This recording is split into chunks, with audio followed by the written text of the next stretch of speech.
Isang Pinoy ang magiging Santo Papa. Ito ang paniwala ng ilang Katoliko, lalo na ang mga supporters ni Cardinal Tagle. Sa pagkamatay ni Pope Francis nitong April 21, 2025, muling nabuksan ang usapin hinggil sa susunod na Santo Papa ng Simbahang Katolika. Isa sa mga itinuturing na malakas na kandidato ay si Cardinal Luis Antonio Tagle ng Pilipinas. Kung siya ang mahalal, siya ang magiging kauna-unahang Santo Papa na magmumula sa Asya at mula sa Pilipinas. Isang makasaysayang pangyayari ito para sa Simbahang Katolika at sa buong bansa. Paano nga ba pinipili ang Santo Papa? Ang proseso ng pagpili ng bagong Santo Papa ay tinatawag na conclave, isang lihim at sagradong pagtitipon ng mga kardinal sa Sistine Chapel ng Vatican. Tanging mga kardinal na wala pang 80 taong gulang ang may karapatang bumoto. Sa kasalukuyan, mayroong humigit kumulang 135 na kardinal elector. Ang conclave ay nagsisimula ng 15 hanggang 20 days matapos ang pagkamatay ng Santo Papa. Sa panahong ito, ang mga kardinal ay nananatili sa Domo Sancte Marte at walang komunikasyon sa labas. 4 na bisis kada araw silang bumuboto hanggang sa may makakuha ng 2/3 votes. Kapag may nahalal na, isang puting usok ang magsisignal sa publiko na may bagong Santo Papa na. Ano nga ba ang mga katangian ng isang Santo Papa na hinahanap ng conclave?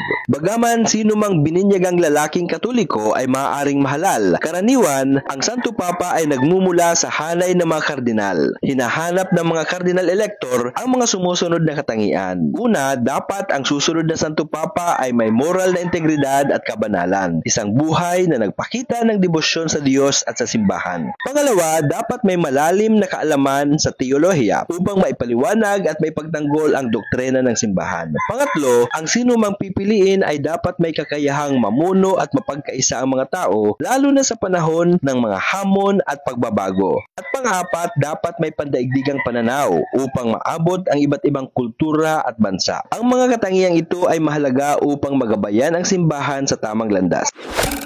Sino nga ba si Cardinal Luis Antonio Tagle? Cardinal Tagle ay pinanganak noong June 21, 1957 sa Manila. Nagmula siya sa isang pamilyang Filipino-Chinese at lumaki sa Imus, Cavite. Tapos siya ng Bachelor of Arts and Pre-Divinity sa Ateneo de Manila University at Master of Arts and Theology sa Loyola School of Theology. Nakamit niya ang Doctorate in Sacred Theology mula sa Catholic University of America, kung saan pinuri siya ng kanyang mga teachers bilang isa sa pinakamahusay na estudyante sa loob ng 40 taon. Noong taong 2011, itinalaga siya bilang Arsobispo ng Maynila at naging kardinal noong taong 2012. Noong 2019, hinirang siya ni Pope Francis bilang Prefect ng Congregation for the Evangelization of Peoples, isang mahalagang posisyon na nangangasiwa sa misyon ng simbahan sa buong mundo.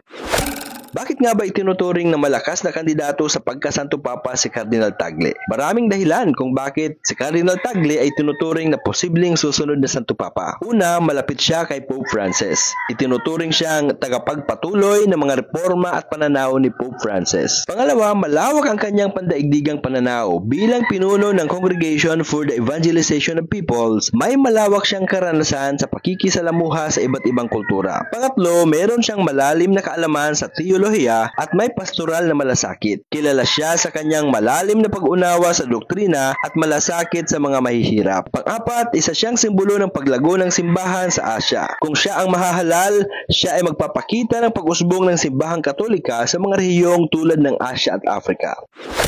Kung siya ang mapili bilang bagong Santo Papa, maraming kasaysayan ang kanyang pangungunahan. Siya ay magiging unang Santo Papa na magmumula sa Pilipinas. Siya ay magiging unang Santo Papa na mula sa Asya at sa modernong panahon. Siya rin ang magiging unang Santo Papa na may lahing Chinese-Filipino. Ang kanyang pagkakahalal kung sakali man ay magiging simbolo ng inclusivity at diversity, pagkakaiba-iba at pandaigdigang pag-abot ng simbahan.